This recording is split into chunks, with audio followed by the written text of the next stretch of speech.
Well, hello everybody. I'm not in the car today. Uh, I'm doing something else, but I did want to make a video so you wouldn't feel left out. And I do have something to say. Normally, I wouldn't make a video if I had nothing to say, but I have something to say, and this is a topic that some people they won't be ready for it yet. It's also a topic that many other people know is fundamentally the truth, but would prefer not to go there. And on the other hand, there'd be other people who would just dismiss it offhand. Now, those of us who would say who are not woke, who are not part of the mainstream normies, we have this sense of, especially now, we probably had it all our lives, that there's something not right with this reality. There's something, we exist and we live in our five sense reality, but we feel that there's something not right here. There's something going on in the background that affects us in ways we find difficult to articulate. And let's describe it. I'll give an analogy, right? You have chickens that live on a farm, on a battery farm, where you have thousands and thousands of hens who lay thousands of eggs every day. Now, as far as the hen is concerned, that's the sum total of its existence. It lives in a box, food comes in, and then it's fertilized and eggs come out. Eggs come out anyway, right? So the eggs come out, and that's where it ends for the battery hen. From that point on, it has no idea that the eggs that they're producing could end up from anything from my breakfast to on a restaurant made into paint, which is it's made. Some egg yolks are made into paint, and used for cultures in vaccines. It has no idea. The egg is moves off out of the reality of the five sense world of the hen, and becomes all manner of things outside the domain of the battery farm, factory farm. Now, that's the end of it. That's all it knows. Now, we as human beings, somebody posted something very insightful today and said, I'm coming to believe that the only three things that cause illness in human beings, there was a chap on my X page, he said, called William, he said, are malnutrition, sanitation, and stress. Now, I completely agree with that. I think that was a brilliant thing he came up with. I want to talk on the stress thing. Okay, why do we have stress? Okay, why does it feel that we go through life and you have good times and bad times? Why does it feel that the despondency, the stress, the hurt, the bad times seem much more powerful than when you're happy? They're much more powerful. What happens to that stress, that energy, that despondency, that depression, and so on, that anxiety? The reality is that, and I'm not forcing to put out this, I've known this since I was a young kid, and this idea has been around for centuries, probably right back to the Gnostics, and I'm sure before that, that our anguish, our suffering, and our pain is the equivalent of our eggs as hens to feed something in a different reality. Demons, whatever. Now, whatever you want to call it.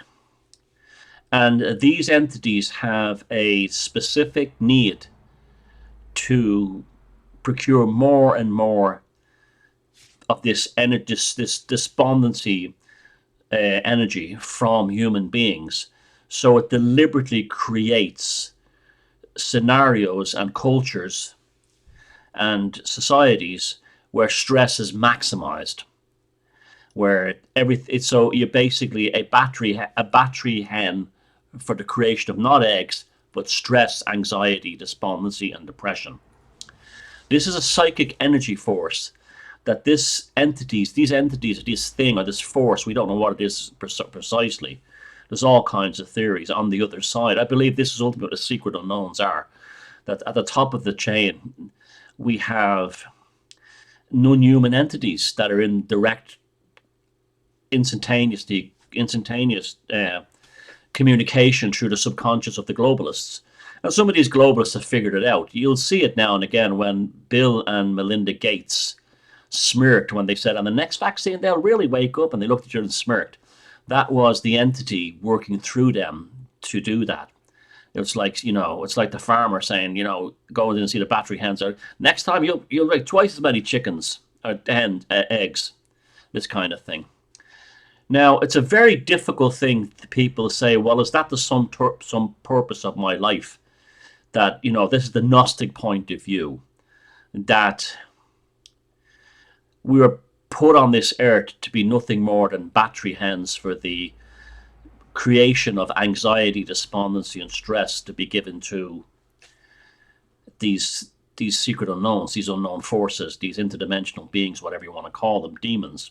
No, not at all. Not at all.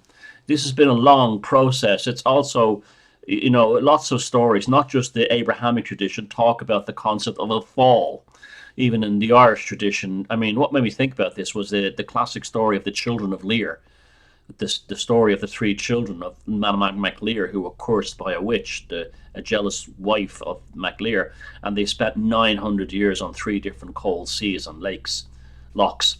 And it was kind of interesting that Conor McGregor, before the event in Dublin last Saturday, stood in front of the statue of the children of Lear as they're transforming from swans back into children again. So, every culture has something like this, a kind of a fall of, innocence. Like I said, the Abrahamic traditions, the Garden of Eden kind of thing. It's in the Epic of Gilgamesh is really about that, and there's lots of this kind of thing. So we were not born into this. Something happened during the course of our development of a species. It might have even been the development of fire, and that's a very interesting. You think of the concept of the fire was the first kind of radiation we generated outside the domain of the natural forces of this planet. And there's a theory within cosmology called the dark forest theory, and that the belief is actually what's led to the cessation of the SETI project, actively looking for alien planets. That that human beings are in a dark forest called the universe, and not just the material universe, the electromagnetic universe, but all the unseen frequencies and aspects like that kind of thing. And it's best we don't shine a flashlight, because everything out there is going to go trying to kind of want to get us and eat us. Now, there's always been an element, a belief that these entities would manifest as soon as we dropped an atomic bomb, and they would come in spaceships in that kind of way, H.G. Wells' War of the Worlds. But I think it came very early on as the development, and my suspicion is maybe when the human beings discovered how to create fire, they set off a beacon that these interdimensional cosmic forces realized that there was some kind of intelligent being on this planet that it could procure energy from. And this might explain why there are these alien-like creatures in early rock art all over the world. You'll see people look like gray aliens. Now people assume they came in spaceships. Now this stuff is deeply held in folklore. I mean, Jacques Vallée in Passport to Magnolia has kind of like spelled it all out, that fairy folklore, demonology, and the UFO thing is all the same thing. It just has cultural changes as time shifts. Fairy abductions, for example, are identical to alien abductions in the modern sense. Going to fairyland is the same thing as going to the spaceship. So many parallels. So, assuming that that's how it happened, we were kind of like children of innocence once, beings of innocence. And Theosophists talk about something very similar to this as well, before the generation of our men. And these this is why probably like light plays a huge part in this, in the European thing. Lucifer, Loki, flashes of lightning, blasts of light, as sort of like catalysts for the creation of interdimensional forces or communication or magical things. The Smith. This is why one of the oldest stories in folklore, about 20 years ago, the University of Lisbon and the University of Durham in England did a combined thing using genetic tracings of DNA and applied it to archetypes that appeared within various European folk tales, and discovered that the oldest tales of all are tales of smithies working by the fire. That was another thing that clued me out. Maybe it has to do with the fire, because remember, the fire led to things like smithing, smelting, the creation of initially things like tin, lead, from that, bronze, copper, so on, and all those other kind of things. So it seems to be, and as we develop technology, and now at the point where we're at AI, this thing has become even more pernicious, more aggressive in terms of procuring energy from us through things, especially like social media. And also the dumbing down of society is a huge part of this. So it's not that we were born into this any more than chickens, hens were born into being battery hens. This is where we found ourselves trapped. Now, as you know, I have a very deep interest in the occult, and I've also a very deep interest in cosmic horror. The stories of Lovecraft and Arthur Machen and Algernon Blackwood, this kind of thing, and H.G. Wells and Arthur C. Clarke and other things like that. John Wyndham, Nigel Neal, just goes on and on with me. But Lovecraft is the one I always return to because I feel he had the greatest grasp of it, and particularly his entity Nyarlathotep. Now, Nyarlathotep is an interdimensional entity that, where all those other cosmic entity beings, from Cthulhu to Azathoth, to the old ones, the deep ones, any effects they have on human beings is usually it's not personal. We're just part of the other part of this kind of sphere, this realm, this domain. So when Cthulhu awakens to destroy humanity, he's not doing because he hates humans. He's doing his Cthulhu thing, like wood lice chew through wood. It's the same thing. But Nyarlathotep is different. He appears in stories like the Dreams in the Witch House and the Whisper. I think in the Whisper in Darkness. I think so. I'm not sure. But don't call me that. Nyarlathotep is deliberately causing pain and suffering on Earth in order to feed on it as a food. Again, it's not supernatural per se, in a kind of a magical sense, but Nyarlathotep is deliberately doing it. Now, Nyarlathotep is, we have other people who talk about this stuff for years. David Icke was one, but other people have played Christians. There's a huge Christian canon going back with this kind of thing. It's massive in Hinduism, and it's also huge in Islam. So, and you go to every native society, and they all believe it, and this is why they have shamans. In fact, my first real introduction to this in terms of my own work was when I was researching, about 15 years ago, I was researching for the book Puzzling People, which is about psychopaths. And I was at a sort of a New Age conferencey thing in Dublin that was in the RDS, which was kind of neat and fun, very New Age, but they had different speakers.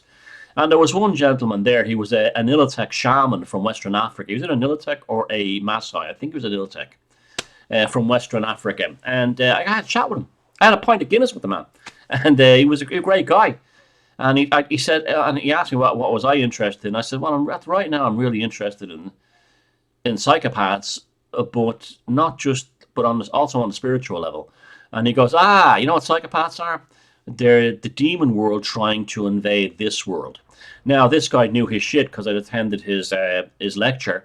And so shamanic societies, whether they're in Africa, North America, or interestingly, Russia is the last of the Western nations, and Hungary, the two last Western nations that have traditions of shamanism are Russia and Hungary, and both of them have stood up to the globalists. Now, we have the Sami in Finland, and the Sami in Finland,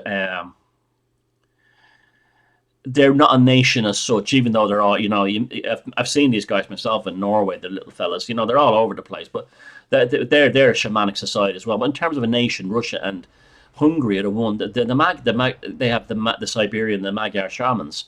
See, so we had shamans in society to deal with this.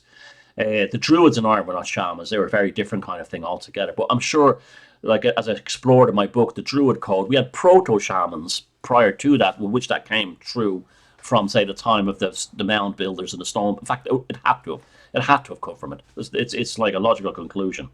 So Nyarlathotep deliberately does this. Okay, so as you know from my other work, I believe that Lovecraft was actually a practicing occultist and hid it. He didn't. He didn't. He knew. He had to have been. He knew too much. I know he had access to his father, his grandfather Whipple, who was one of the highest ranking Freemasons in the United States, had a phenomenal library that young H.P. Lovecraft, Howard, had studied intensely as a child. He was a brilliantly gifted child. Yes, he probably came across occult, but he had too much working knowledge, and there's still that missing strange period when he went nuts when he was about 17. I believe that he dabbled in the art, and it went bad for him. And it's also his mother, before she went into a Swan Point psychiatric hospital, she was seeing giant monsters and demons all around the streets of Providence that other people couldn't see.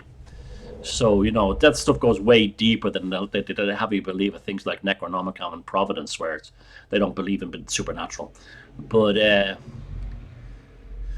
so they have this Nyarlathotep type entity who's harvesting energy. So and it has a desire to make battery hands of us and to deepen our stress and anxiety. So it crowds us into cities. It has us on long commutes. It has us in stressful jobs, in poor relationships, doing stupid things like killing themselves on TikTok for likes, this kind of things. Influencers, OnlyFans. We now have the trans thing and so on. It's done more and more. It seems to be more pernicious because it's coming to some kind of head. Okay, to headway, some kind of headway. Now, these this is all the suffering of human beings is this. It starts wars. But within that, it has agency, and the agency is earthbound individuals who you generally unknowingly, but are the consider them the priest class of this extraction of suffering, psychic suffering from us.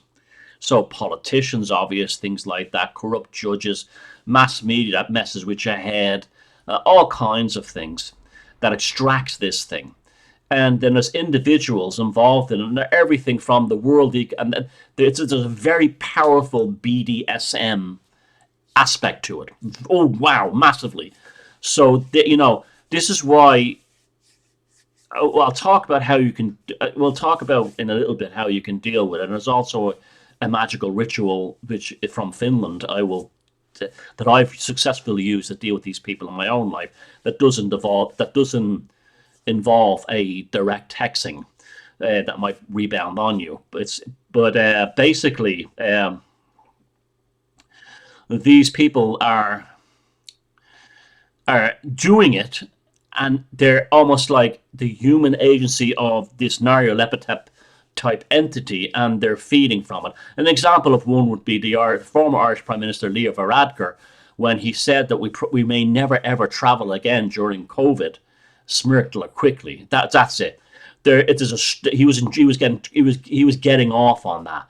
You saw that all through COVID. The more they locked you down, the more they obviously were getting off on. You man Hancock in England and you man Ferguson. He broke curfew to bang his woman. That was all the BDSM thing. Now this whole BDSM goes from politicians down to your local freak down the road who is trying not to say the safe word as much as possible, so to extract as much pain as. So there's an element, the priest class and the BDSM ones who are deliberately pushing it, all the stuff on us, on behalf of this interdimensional daemon, sultan, whatever it is, that behind all that, it's flooding the West with migrants right now for the same reason.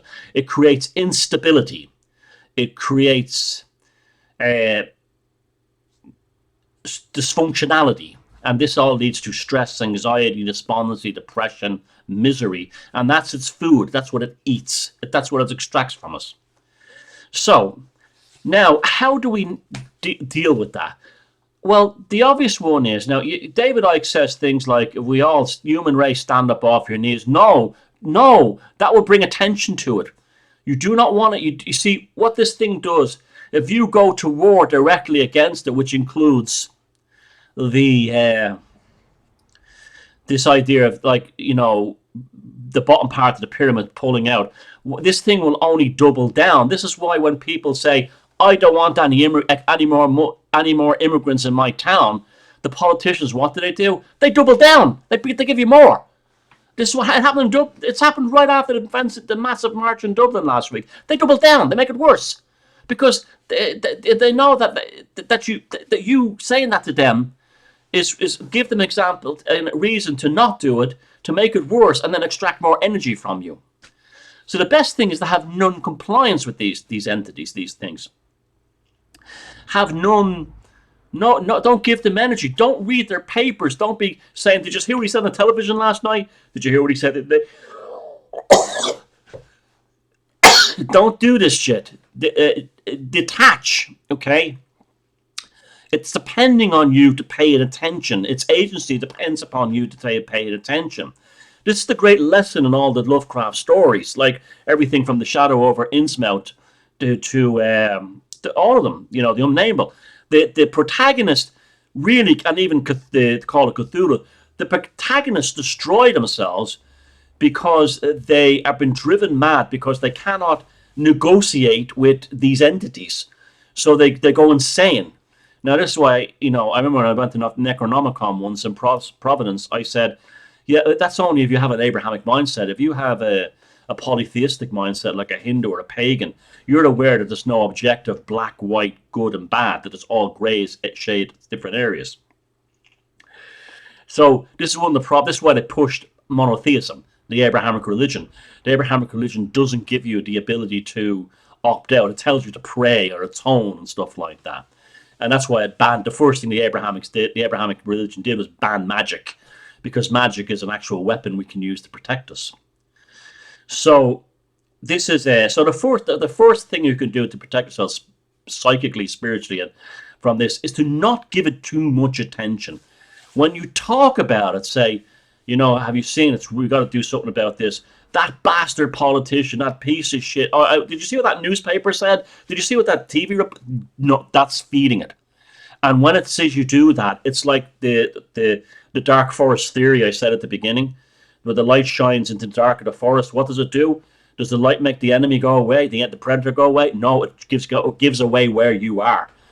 Because remember this thing, so when you're angry towards it, what you're doing is you're giving away your location, and it's triangulating upon your nervous system and feeding from you. You gotta be smart. Now, I said there is a magical ritual that can actually be done, and it actually originates from Finland, and it's so simple. And it's, if you don't want to do it, don't do it. I don't care. Go back to what you're doing. That's your own life is your own business. But here's what I do. If I have an individual who's, believe me, you can't do it on me because I know how to do it. I know how to repel it. So so those of you who are thinking, oh, now I can get Sheridan, it won't work. Sorry, you're the dumb motherfucker, not me. I wouldn't even say this if I hadn't protected myself. What you do is you get a length of rope, about that, a meter, bit more, right? A natural rope like jute or cotton, not synthetic rope, okay? And you bind. This is why rope bindings are so common within spiritual traditions. You like the phylacteries within Orthodox Judaism, okay? That's what rosary is. You bind the rope around yourself as the stress. Say you have a prick at work or a boss at work, right? As you're thinking about the stress that they give you, you take your right arm and you bind the rope around your right arm as tightly as you can, even to hurt a little bit, okay? And you pull on it, and you will find that gives instant stress relief. Now, you do this for the cycle of one lunar cycle. So that begins. So if you begin in the middle of a lunar cycle, wait till the next lunar cycle begins on the new moon, and then end it on the full moon. Do this thing. Think about that person, that evil person, what they're doing to me. Now they have to be doing evil shit to you. You can't just do it because they don't like they support a different football team than you. It has to be real out to really hurt you, cause you stress. The thing is, the stress is bleeding out of you. Okay, so you know that this thing is an agency feeding on that's feeding, acting as a sort of a middleman to this Nyarlathotep figure. Okay, it's been affected. You have to cut off that supply. So at the end of the lunar cycle on the full moon, you take the rope and you tie it and knot it into the shape of a person. You do a loop for the head, wrap around, make an arm, wrap around, make another arm, then one leg, and the other leg will be the rope. Now that rope will be the transmitter of your psychic energy into that person you've now created a sort of a voodoo doll of, right? And what you do is you tie 3 knots in the rope leading to the leg, and that stops the energy supply from you to it. And how this works, I don't know. It seems to be like a radio thing or something, like almost like electronics. Like if anything, but you'll see right away they start acting weird around you. They start acting weird. They know you're doing something, but they can't really figure it out. But you can do it with politicians as well. Remember that. If you really want to take down a politician in your country, this is why Finnish witches were so powerful in medieval and even later Europe in the times of the Renaissance, the Enlightenment. Finnish witches, and the most powerful ropes of all would be the ropes used to hang people. That's why when they would sell bits of rope that were used in executions, because the psychic energy of death was transferred into that rope. This is what the thing money for old rope comes from. They used to buy the rope that hanged people, or the rope that in a ship at a shipwreck, very powerful. If a ship was wrecked at sea and crashed on the coast, they used to run out and get the rope and use the rope for magic.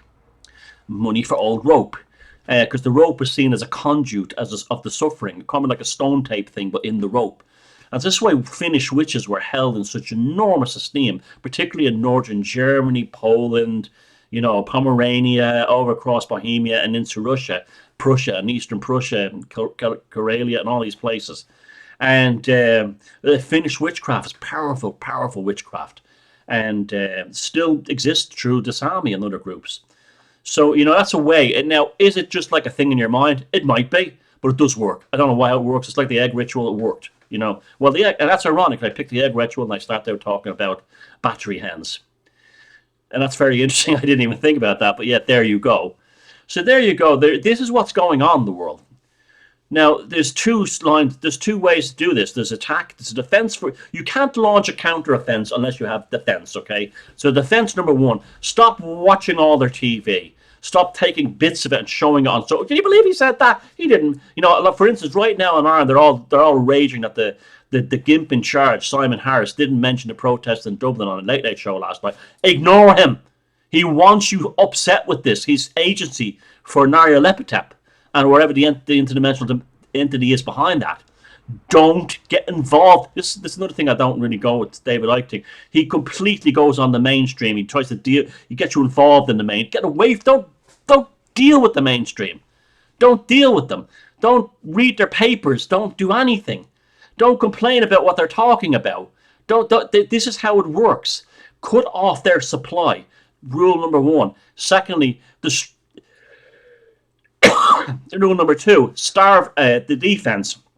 Starve their agents on Earth. Okay, and you can do it with the rope trick, or you can be even better. You can just ignore them. This would be like no contact ever again came from. That came from the no contact ever again came from a Slavic magic thing, which actually is what ghosting kind of comes from as well. So that's how I first came out that idea. I was reading about you could a person would say someone in a village had done something terrible in the Slavic world. Well, they would issue the kind of the assumption of death upon them, that they didn't exist anymore. And this is what we do. They didn't exist anymore. So they couldn't get food. They couldn't do anything. They didn't exist anymore. So this is what's going on in this planet. I mean, you can believe it or not. It doesn't matter. It's making a difference to me. I know it's true. I know demonic possession is true. I'm dealing with a demon that jumped from a recently obliterated husk into a new husk, using exactly the same language, syntax, and the same methodology as the previous one to try and get at me. And it's uncanny how it uses. How it's the same thing. Okay, so well, again, I know about it. So people have sent me its messages to see, and it's just amazing. We're all like looking at this stunned. It's literally absolute proof of a demon moving from one husk to another. And so this is all important stuff, okay? So you can say, oh, it's just metaphor, yeah, but even if it's just metaphor, stop feeding their media. Create your own media. Create a parallel psychic vision for yourself and the ones you love, okay? And that parallel psychic vision stops you from becoming the battery hen, and suddenly the doors of the battery hen factory open one day, and you walk up and you see the blue sky that our ancestors saw before these interdimensional forces saw the light in the forest. What was it, 40,000, 50,000, 100,000 years ago? No, and this is why another one I would say stay well away from is simulation theory. Simulation theory, the concept that we're being programmed by some kind of great robot, a great force, that's a lie. We're in a matrix. Even the Nyarlathotep being is subject to the matrix. Okay, it's not controlling us. The matrix is a kind of a dream that everything in this universe dreams into manifestation at the same time. The concept that's an awful thing, the simulation concept, because it basically says there's no hope. It's basically a Gnosticism rebranded. So stay away from people tell you it's a simulation. We're all being, the lizards are fucking, controlling us. No, we're not. We're in a matrix. We have our own control. The problem is that the dream is difficult to dream in one just person, but it can be dreamed in unison back into a better thing. So I hope you got something from that, because it's like I have to say it, because I'm seeing an awful lot of people in the Irish movement today suddenly complaining about politicians and feeding these fuckers all the energy. Starve the bastards, for Christ's sake.